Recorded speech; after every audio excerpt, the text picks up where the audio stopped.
के पिछले भाग में हमने सुना कहानी के दो मुख्य किरदार सुधा और चंदर के बारे में। फिर हमने सुना कि सुधा ने चंदर को किसी ईसाई लड़की के यहाँ पिताजी की स्पीच की टाइपिंग कराने के लिए भेजा है। अब आगे सिविल लाइंस के गुजाड़ हिस्से में एक पुराने से बंगले के सामने आकर मोटर रुकी। बंगले का नाम था रोज लॉन, लेकिन सामने के कंपाउंड में जंगली घास उग रही थी और गुलाब के फूलों के बजाय अहाते में मुर्गी के पंख बिखरे पड़े थे। रास्ते पर भी घास उगाई थी और फाटक पर, जिसके एक खंबे की कार्निश टूट चुकी थी, बजाय लोहे के दरवाजे के दो आड़े बांस लगे हुए थे। फाटक के एक छोटा सा लकड़ी का नाम पटल लगा था, जो कभी काला रहा होगा, लेकिन जिसे धूल, बरसात और हवा ने चितकबरा बना दिया था। चंदर मोटर से उतरकर उस बोर्ड पर लिखे हुए अधमिटे सफेद अक्षरों को पढ़ने की कोशिश करने लगा और जाने किसका मुंह देखकर सुबह उठा था कि उसे सफलता भी मिल गई। उस पर लिखा था A.F. डिक्रूज। उसने जेब से लिफाफा निकाला और पता मिलाया। लिफाफे पर लिखा था मिस P. डिक्रूज। यही बंगला है। उसे संतोष हुआ। हॉर्न दो, उसने ड्राइवर से कहा।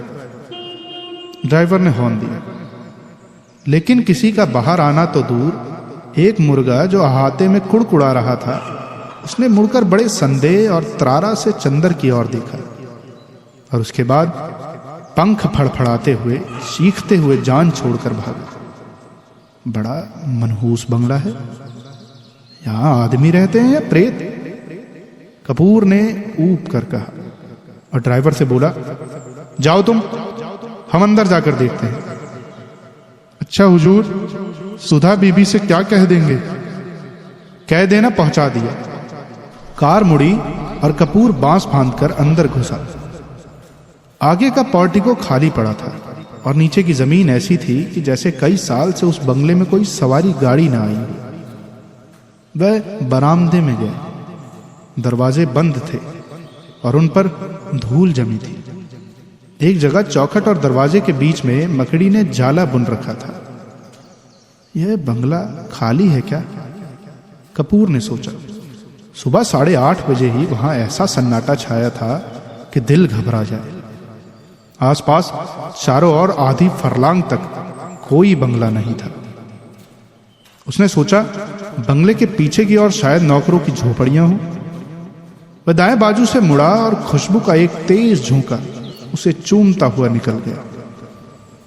ताज्जुब है, ये सन्नाटा, ये मनहूसी और इतनी खुशबू।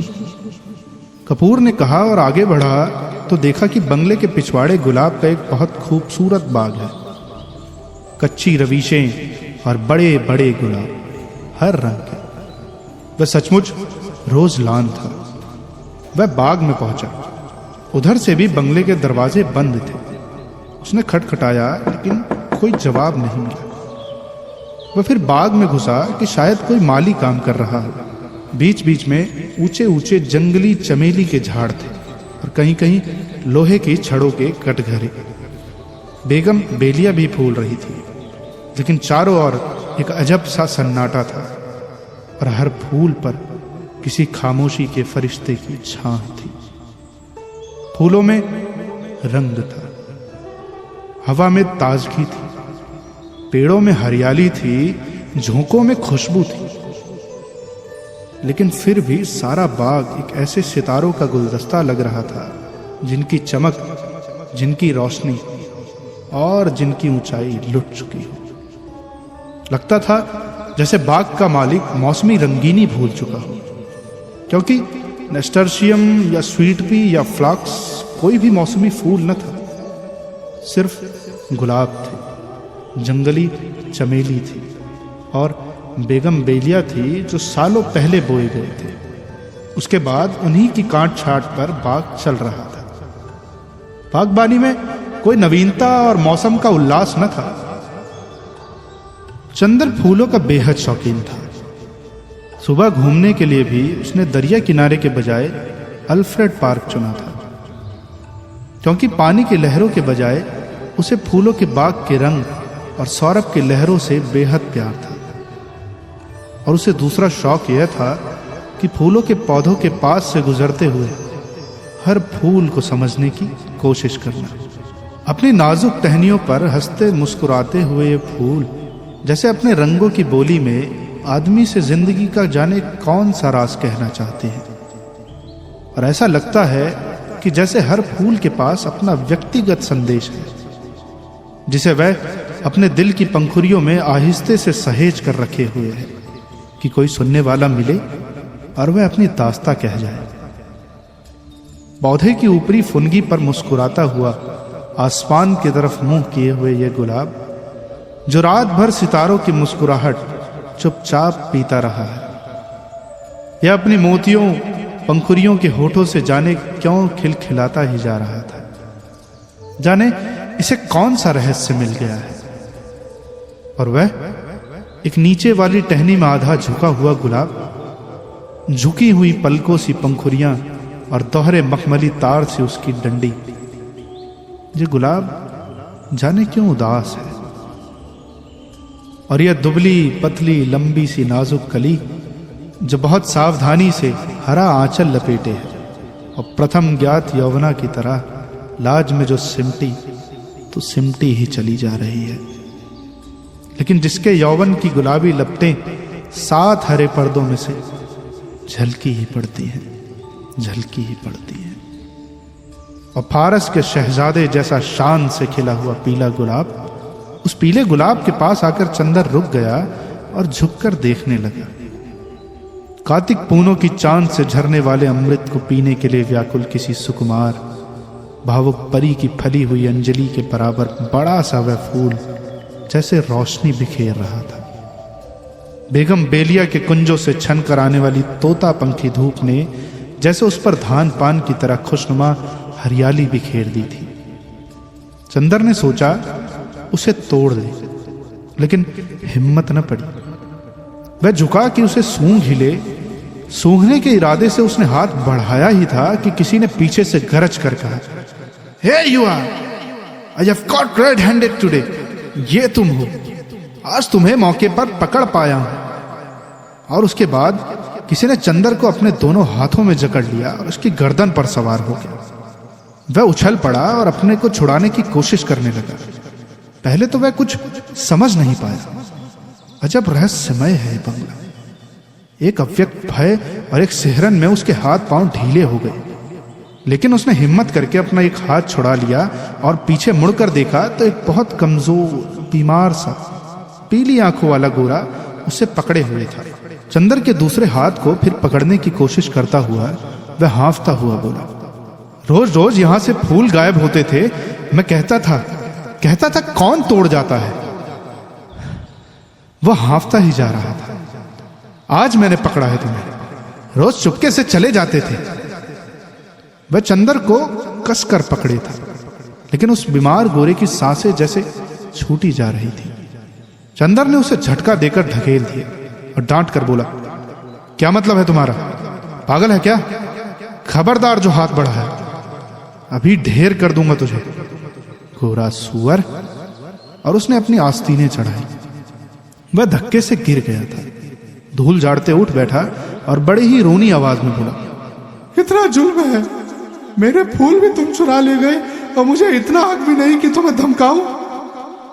अब तुम मुझसे लड़ोगे। तुम जवान हो, मैं बूढ़ा हूं। हाय रे मैं।" और सचमुच वह जैसे रोने लगा। चंदर ने उसका रोना देखा और उसका सारा गुस्सा हवा हो गया और हंसी रोक कर बोला, "गलत फहमी है जनाब, मैं बहुत दूर रहता हूं। मैं चिट्ठी लेकर मिस डी क्रूज से मिलने आया था।" उसका रोना रुका नहीं। "तुम बहाना बनाते हो, बहाना बनाते हो, और अगर मैं विश्वास नहीं करता तो तुम मारने की धमकी देते हो। अगर मैं कमजोर ना होता तो तुम्हें पीस कर खा जाता और तुम्हारी खोपड़ी कुचल कर फेंक देता, जैसे तुमने मेरे फूल फेंके होंगे। फिर तुमने गाली दी, मैं उठाकर अभी तुम्हें नाली में फेंक दूंगा। अरे बाप रे, दौड़ो दौड़ो, मुझे मार डाला, पापी टामी, अरे दोनों कुत्ते मर गए।" उसने डर के मारे चीखना शुरू किया। क्या है बर्टी, क्यों चिल्ला रहे हो? बाथरूम के अंदर से किसी ने चिल्ला कर कहा, अरे मार डाला इसने, दौड़ो दौड़ो। झटके से बाथरूम का दरवाजा खुला। बेदिंग गाउन पहने हुए एक लड़की दौड़ती हुई आई और चंदर को देखकर रुक गई। क्या है? उसने डांट कर पूछा।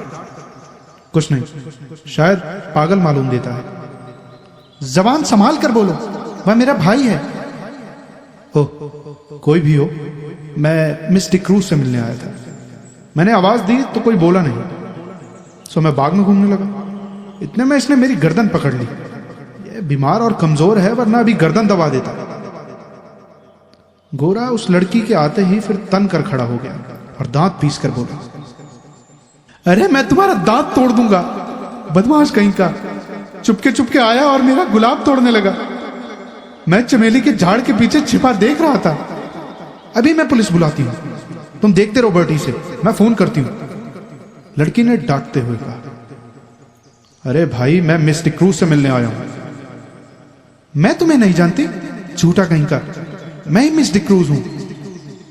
अच्छा तो देखिए खत। लड़की ने खत खोला और पढ़ा और एकदम से उसने अपनी आवाज बदल दी।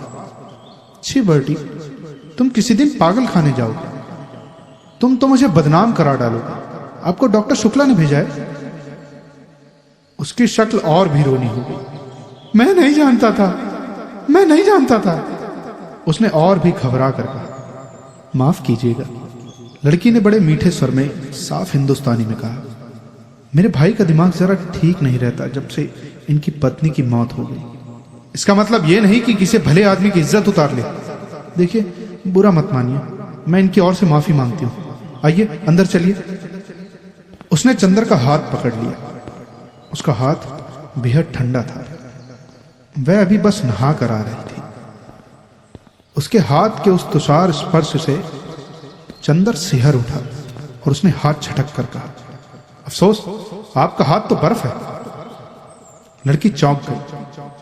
वह सद्य सनाता सहसा सचेत हो गई और बोली, अरे शैतान तुम्हें ले जाए बर्टी, तुम्हारे पीछे मैं बेदिंग गाउन में भाग गई। और बेदिंग गाउन के दोनों कॉलर पकड़कर उसने अपनी खुली गर्दन ढकने का प्रयास किया और फिर अपनी पोशाक पर लज्जित होकर भागी। अभी तक गुस्से के मारे चंदर ने उस पर ध्यान ही नहीं दिया था, लेकिन उसने देखा कि वह 23 बरस की दुबली पतली तरुणी है। लहराता हुआ बदन, गले तक कटे हुए बाल, एंग्लो इंडियन होने के बावजूद गोरी नहीं है। चाय की तरह हल्की पतली भूरी और तुर्स थी। भागते वक्त ऐसी लग रही थी जैसे छलकती हुई चाय। इतने में वह गोरा उठा और चंदर का कंधा छूकर बोला, माफ करना भाई, उससे मेरी शिकायत मत करना। असल में ये गुलाब मेरी मृत पत्नी की यादगार है। जब इनका पहला पेड़ आया था तब मैं इतना ही जवान था जितने तुम, और मेरी पत्नी उतनी ही अच्छी थी जितनी पम्मी। कौन पम्मी? यह मेरी बहन प्रमीला डिक्रूज। ओह, कब मरी आपकी पत्नी? माफ कीजिएगा, मुझे भी मालूम नहीं था। हाँ, मैं बड़ा अभागा हूं, मेरा दिमाग कुछ खराब है, देखिए। कहकर उसने झुककर अपनी खोपड़ी चंदर के सामने कर दी और बहुत गिड़गिड़ा कर बोला, पता नहीं कौन मेरे फूल चुरा ले जाता है। अपनी पत्नी की मृत्यु के बाद 5 साल से मैं उन फूलों को संभाल रहा हूं। हाय रे मैं। जाइए, पम्मी बुला रही है। पीछे के सहन का बीच का दरवाजा खुल गया था और पम्मी कपड़े पहनकर बाहर झांक रही थी।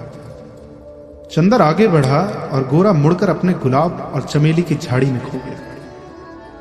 चंदर गया और कमरे में पड़े हुए एक सोफे पर बैठ गया। पम्मी नहा चुकी थी और एक हल्की फ्रांसीसी खुशबू से महक रही थी।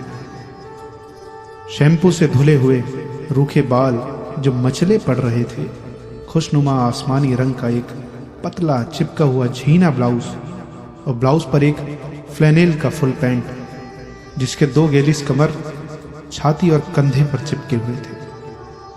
होठों पर एक हल्की लिपस्टिक की झलक मात्र थी। और गले तक बहुत हल्का पाउडर, जो बहुत नजदीक से ही मालूम होता था। लंबे नाखूनों पर हल्की गुलाबी पेंट। वह आई, निसंकोच भाव से उसी सोफे पर कपूर के बगल में बैठ गई और बड़ी मुलायम आवाज में बोली, मुझे बड़ा दुख है मिस्टर कपूर, आपको बहुत तवालत उठानी पड़ी। चोट तो नहीं आई? नहीं नहीं, कोई बात नहीं। कोई भी लड़की निसंकोच भाव से इतनी अपनायत से सहानुभूति दिखाए और माफी मांगे तो उसके सामने कौन पानी पानी नहीं हो जाएगी।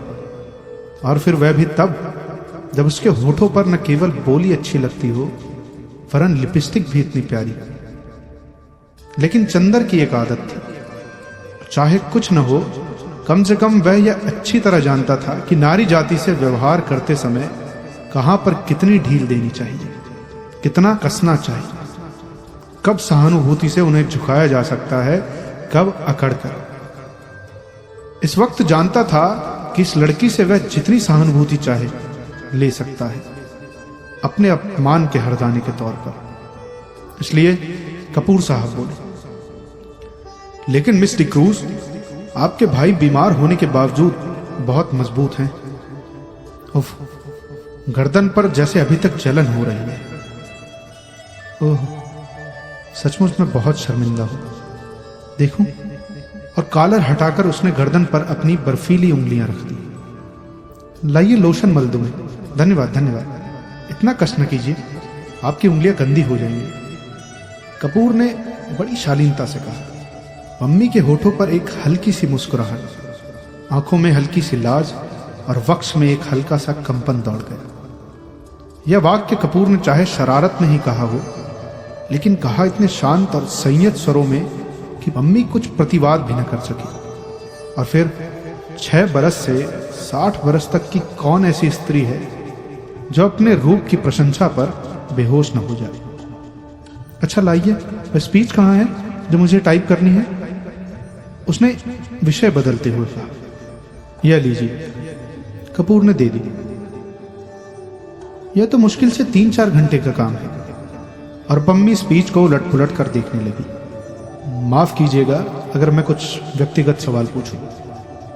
क्या आप टाइपिस्ट हैं? कपूर ने बहुत शिष्टता से पूछा। जी नहीं। पम्मी ने उन्हीं कागजों पर नजर गड़ाते हुए कहा। मैंने कभी टाइपिंग और शॉर्ट हैंड सीखी थी और तब मैं सीनियर कैम्ब्रिज पास करके यूनिवर्सिटी गई थी। यूनिवर्सिटी मुझे छोड़नी पड़ी क्योंकि मैंने अपनी शादी कर ली। अच्छा, आपके पति कहाँ हैं? रावलपिंडी में, आर्मी में। लेकिन फिर आप डिक्रूज क्यों लिखती हैं? और फिर मिस? क्योंकि हम लोग अलग हो गए हैं। और स्पीच के कागज को वह फिर तय करते हुए बोली, मिस्टर कपूर, आप अविवाहित हैं? जी हाँ। और विवाह करने का इरादा तो नहीं रखते? नहीं। बहुत अच्छे, तब तो हम लोगों में निभ जाएगी। मैं शादी से बहुत नफरत करती हूं। शादी अपने को दिए जाने वाला सबसे बड़ा धोखा है। देखिए, ये मेरे भाई हैं ना, कैसे पीले और बीमार से हैं। ये पहले बड़े तंदुरुस्त और टेनिस में प्रांत के अच्छे खिलाड़ियों में से थे। एक बिशप की दुबली पतली भावुक लड़की से इन्होंने शादी कर ली और उसे बेहद प्यार करते थे। सुबह, शाम, दोपहर, रात कभी उसे अलग नहीं होने देते थे। हनीमून के लिए उसे लेकर सिलोन गए थे। वह लड़की बहुत कला प्रिय थी, बहुत अच्छा नाचती थी, बहुत अच्छा गाती थी और खुद गीत भी लिखती थी। ये गुलाब का बाग उसी ने बनवाया था और इन्हीं के बीच में दोनों बैठकर घंटों गुजार देते थे। कुछ दिनों बाद दोनों में झगड़ा हुआ। क्लब में बॉल डांस था और उस दिन वह लड़की बहुत अच्छी लग रही थी, बहुत अच्छी। डांस के वक्त इनका ध्यान डांस की तरफ कम था, अपनी पत्नी की तरफ ज्यादा। इन्होंने आवेश में उसकी उंगलियां जोर से दबा दी। वह चीख पड़ी और सभी लोग इन लोगों की ओर देखकर हंस पड़े। वह घर आई और बहुत बिगड़ी। बोली, आप नाच रहे थे या टेनिस का मैच खेल रहे थे? मेरा हाथ था या टेनिस का रैकेट? इस बात पर बर्टी भी बिगड़ गया और उस दिन से जो इन लोगों में खटकी तो फिर कभी न बनी। धीरे धीरे वह लड़की एक सार्जेंट को प्यार करने लगी। बर्टी को इतना सदमा हुआ कि वह बीमार पड़ गया, लेकिन बर्टी ने तलाक नहीं दिया, उस लड़की से कुछ कहा भी नहीं और उस लड़की ने सार्जेंट से प्यार जारी रखा, लेकिन बीमारी में बर्टी की बहुत सेवा की। बर्टी अच्छा हो गया। उसके बाद उसको एक बच्ची हुई और उसी में वह मर गई। हालांकि हम लोग सब जानते हैं कि वह बच्ची उस सार्जेंट की थी, लेकिन बर्टी को यकीन नहीं होता कि वह सार्जेंट को प्यार करती थी। वह कहता है, यह दूसरे को प्यार करती होती तो मेरी इतनी सेवा कैसे कर सकती थी भला। उस बच्ची का नाम बर्टी ने रोज रखा और उसे लेकर दिन भर उन्हीं गुलाब के पेड़ों के बीच में बैठा करता था, जैसे अपनी पत्नी को लेकर बैठता था। 2 साल बाद बच्ची को सांप ने काट लिया, वह मर गई और तब से बर्टी का दिमाग ठीक नहीं रहता। खैर जाने दीजिए, आइए अपना काम शुरू करें। चलिए अंदर के स्टडी रूम में चले। चलिए, चंद्र बोला और पम्मी के पीछे पीछे चल दिए। मकान बहुत बड़ा था और पुराने अंग्रेजों के ढंग पर सजा हुआ था। बाहर से जितना पुराना और गंदा नजर आता था, अंदर से उतना ही आलीशान और सुथरा। ईस्ट इंडिया कंपनी के जमाने की छाप थी अंदर। यहां तक कि बिजली लगाने के बावजूद अंदर पुराने बड़े बड़े हाथ से खींचे जाने वाले पंखे लगे थे। 2 कमरों को पार कर वे लोग स्टडी रूम में पहुंचे। बड़ा सा कमरा जिसमें चारों तरफ अलमारियों में किताबें सजी हुई थी। 4 कोने में 4 मेजें लगी हुई थी, जिनमें कुछ बस्ट और कुछ तस्वीरें स्टैंड के सहारे रखी हुई थी। एक अलमारी में नीचे खाने में टाइपराइटर रखा था। पम्मी ने बिजली जला दी और टाइपराइटर खोलकर साफ करने लगी। चंदर घूमकर किताबें देखने लगा। एक कोने में कुछ मराठी की किताबें रखी थी। उसे बड़ा ताज्जुब हुआ। अच्छा पम्मी, ओह माफ कीजिएगा, मिस डिक्रूज? नहीं, आप मुझे पम्मी पुकार सकते हैं, मुझे यही नाम अच्छा लगता है। हाँ, क्या पूछ रहे थे आप? क्या आप मराठी भी जानती हैं? नहीं, मैं तो नहीं, मेरे नाना जी जानते थे। क्या आपको डॉक्टर शुक्ला ने हम लोगों के बारे में कुछ बताया नहीं? नहीं, कपूर ने कहा। अच्छा, ताज्जुब है, पम्मी बोली। आपने ट्रेनाली डिक्रूज का नाम सुना है ना? हाँ हाँ, डिक्रूज, जिन्होंने कौशाम्बी की खुदाई करवाई थी। वह तो बहुत बड़े पुरातत्ववेता थे, कपूर ने कहा। हाँ, वही मेरे सगे नाना थे और वह अंग्रेज नहीं थे, मराठा थे, और उन्होंने मेरी नानी से शादी की थी, जो एक कश्मीरी ईसाई महिला थी।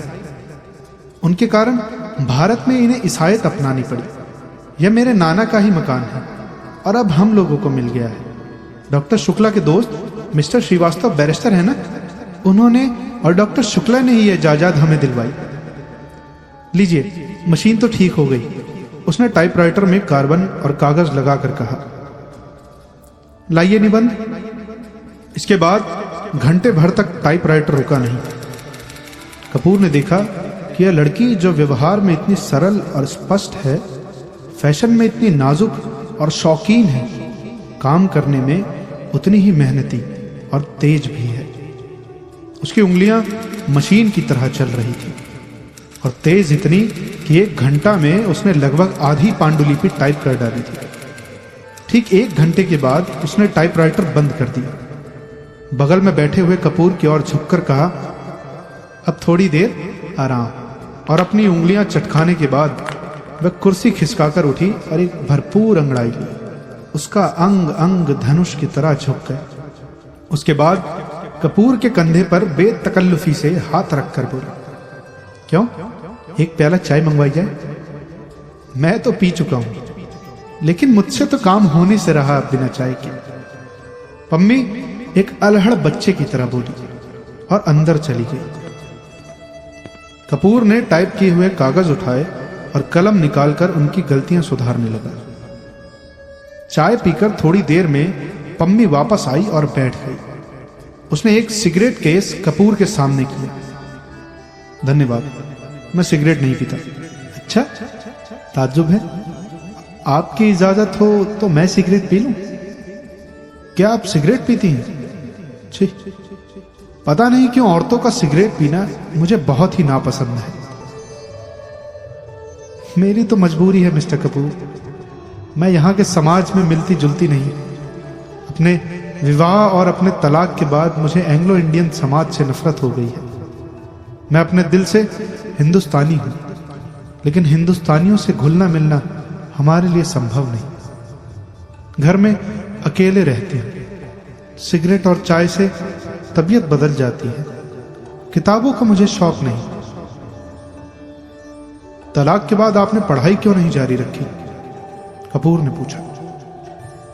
मैंने कहा ना कि किताबों का मुझे शौक नहीं बिल्कुल, पम्मी बोली।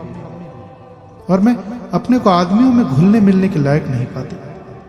तलाक के बाद साल भर तक मैं अपने घर में बंद रही। मैं और बर्टी, सिर्फ बर्टी से बात करने का मौका मिला। बर्टी मेरा भाई, वह भी बीमार और बूढ़ा। कहीं कोई तकल्लुफ की गुंजाइश नहीं। अब मैं हर एक से बेतकल्लुफी से बात करती हूं तो कुछ लोग मुझ पर हंसते हैं। कुछ लोग मुझे सभ्य समाज के लायक नहीं समझते। कुछ लोग उसका गलत मतलब निकालते हैं। इसलिए मैंने अपने को अपने बंगले में ही कैद कर लिया है। अब आप ही हैं। आज पहली बार मैंने देखा आपको। मैं समझी ही नहीं कि आपसे कितना दुराव रखना चाहिए। अगर आप भले मानस न हो तो आप इसका गलत मतलब निकाल सकते हैं। अगर यही बात हो तो, कपूर हंसकर बोला, संभव है कि मैं भले मानस बनने के बजाय गलत मतलब निकालना ज्यादा पसंद करूं। तो संभव है मैं मजबूर होकर आपसे भी न मिलूं। पम्मी गंभीरता से बोली। नहीं मिस डिक्रूज, नहीं, आप पम्मी कहिए, डिक्रूज नहीं। पम्मी सही, आप गलत न समझे, मैं मजाक कर रहा था, कपूर बोला। उसने इतनी देर में समझ लिया था कि यह साधारण ईसाई छोकरी नहीं है। इतने में बर्टी लड़खड़ाता हुआ हाथ में धूल सना खुरपा लिए आया और चुपचाप खड़ा हो गया और अपनी धुंधली पीली आंखों से एकटक कपूर को देखने लगा। कपूर ने एक कुर्सी खिसका दी और कहा, आइए।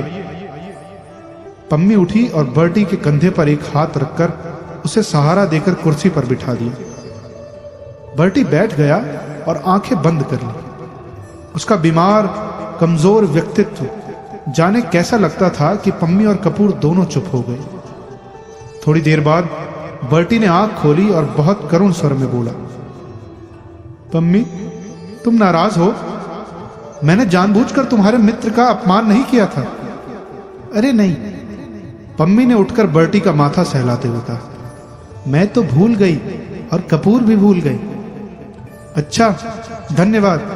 पम्मी, अपना हाथ इधर लाओ। और वह पम्मी के हाथ पर सिर रखकर पड़ा रहा और बोला, मैं कितना अभागा हूं, कितना अभागा। अच्छा पम्मी, कल रात को तुमने सुना था? वह आई थी और पूछ रही थी, बर्टी तुम्हारी तबीयत अब ठीक है? मैंने झट अपनी आंखें ढक ली कि कहीं आंख का पीलापन न देख ले। मैंने कहा, तबीयत अब ठीक है, मैं अच्छा हूं। तो उठी और जाने लगी। मैंने पूछा, कहां चली? तो बोली, सार्जेंट के साथ जरा क्लब जा रही है। फिर तुमने सुना था पम्मी? कपूर स्तब्ध सा उन दोनों की ओर देख रहा था।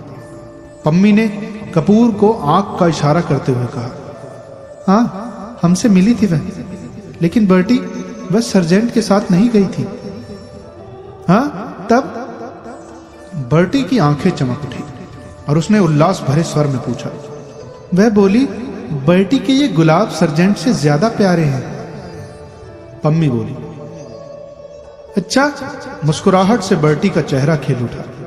उसकी पीली पीली आंखें और धंस गईं और दांत बाहर झलकने लगे। क्या कहा उसने? फिर तो कहो। उसने कहा, ये गुलाब सर्जेंट से ज्यादा प्यारे हैं। फिर इन्हीं गुलाबों पर नाचती रही और सुबह होते ही इन्हीं फूलों में छिप गई। तुम्हें तो किसी फूल में नहीं मिली? बर्टी ने बच्चों के से भोले विश्वास के स्वरों में कपूर से पूछा। चंदर चौंक उठा। पम्मी और बर्टी की इन बातों पर उसका मन बेहद भर आया था। बर्टी की मुस्कुराहट पर उसकी नसें थरथरा उठी थी। नहीं, मैंने तो नहीं देखा था, चंदर ने कहा। बर्टी ने फिर मायूसी से सिर झुका लिया और आंखें बंद कर ली और कराहती हुई आवाज में बोला, इस फूल में वह छिप गई थी, उसी को किसी ने चुरा लिया होगा। फिर सहसा वह तंग कर खड़ा हो गया और पुचकारते हुए बोला, जाने कौन ये फूल चुराता है। अगर मुझे एक बार मिल जाए तो मैं उसका खून ऐसे पी लूं। उसने हाथ की उंगली काटते हुए कहा और उठकर लड़खड़ाता हुआ चला गया। वातावरण इतना भारी हो गया था कि फिर पम्मी और कपूर ने कोई बातें नहीं की। पम्मी ने चुपचाप टाइप करना शुरू किया और कपूर चुपचाप बर्टी की बातें सोचता रहा। घंटा भर बाद टाइपराइटर खामोश हुआ तो कपूर ने कहा, पम्मी, मैंने जितने लोग देखे हैं उनमें शायद बर्टी सबसे विचित्र है और शायद सबसे दयनीय। पम्मी खामोश रही, फिर उसी लापरवाही से अंगड़ाई लेते हुए बोली, मुझे बर्टी की बातों पर जरा भी दया नहीं आती। मैं उसको दिलासा देती हूं क्योंकि वह मेरा भाई है और बच्चे की तरह ना समझ और लाचार है। कपूर चौंक गया। मैं पम्मी की ओर आश्चर्य से चुपचाप देखता रहा पर कुछ बोला नहीं। क्यों? तुम्हें ताज्जुब क्यों होता है? पम्मी ने कुछ मुस्कुरा कर कहा, लेकिन मैं सच कहती हूं, वह बहुत गंभीर हो गई। मुझे जरा तरस नहीं आता इस पागलपन पर। क्षण भर चुप रही, फिर जैसे बहुत ही तेजी से बोली, तुम जानते हो उसके फूल कौन चुराता है? मैं उसके फूल तोड़कर फेंक देती हूं। मुझे शादी से नफरत है। शादी के बाद होने वाली आपसी धोखेबाजी से नफरत है और उस धोखेबाजी के बाद इस झूठ मूठ की यादगार और बेईमानी के पागलपन से नफरत है। और ये गुलाब के फूल, ये क्यों मूल्यवान है? इसलिए ना कि इसके साथ बर्टी की जिंदगी की इतनी बड़ी ट्रेजेडी गुंधी हुई है। अगर एक फूल के खूबसूरत होने के लिए आदमी की जिंदगी में इतनी बड़ी ट्रेजेडी आना जरूरी है तो लानत है उस फूल की खूबसूरती पर। मैं उससे नफरत करती हूं, इसीलिए तो किताबों से नफरत करती हूं। एक कहानी लिखने के लिए कितनी कहानियों की ट्रेजेडी बर्दाश्त करनी होती है। पम्मी चुप हो गई। उसका चेहरा सुर्ख हो गया था। थोड़ी देर बाद उसका तैश उतर गया और वह अपने आवेश पर खुद शर्मा गई। उठकर वह कपूर के पास गई और उसके कंधे पर हाथ रखकर बोली, अच्छा, बर्टी से मत कहना। कपूर ने सिर हिलाकर स्वीकृति दी और कागज समेट कर खड़ा हुआ। पम्मी ने उसके कंधे पर हाथ रखकर उसे अपनी ओर घुमा कर कहा, देखो, पिछले 4 साल से मैं अकेली थी और किसी दोस्त का इंतजार कर रही थी। तुम आए और दोस्त बन गए, तो अब अक्सर आना है? अच्छा। कपूर ने गंभीरता से कहा, डॉक्टर शुक्ला जी से मेरा अभिवादन कहना, कभी यहां जरूर आए। आप कभी चलिए, वहां उनकी लड़की है, आप उससे मिलकर खुश होंगी। पम्मी उसके साथ फाटक तक पहुंचाने चली तो देखा बर्टी एक चमेली के झाड़ में टहनियां हटा हटा कर कुछ ढूंढ रहा था। पम्मी को देखकर उसने पूछा, तुम्हें याद है वह चमेली के झाड़ में तो नहीं छिपी थी? कपूर ने पता नहीं क्यों जल्दी से पम्मी को अभिवादन किया और चल दिया। उसे बर्टी को देख